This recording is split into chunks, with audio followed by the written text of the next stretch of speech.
Welcome back everyone to another cooking tutorial. Today we're going to see how to make a pasta. First thing first, in a saucepan, add 3 cups of water. Sprinkle in some salt and a few drops of oil and turn on the heat and bring it to a boil. Once the water starts boiling, add a half cups of pasta like fusilli, penne, macaroni, any type you like.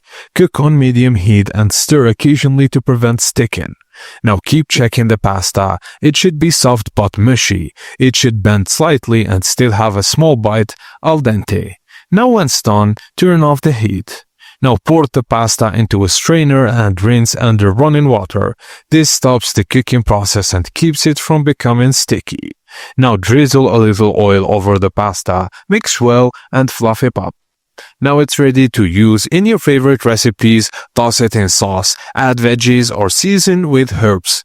Just a pro tips, adding oil while boiling helps prevent sticking, and rinsing after cooking keeps pasta fresh and non-sticky.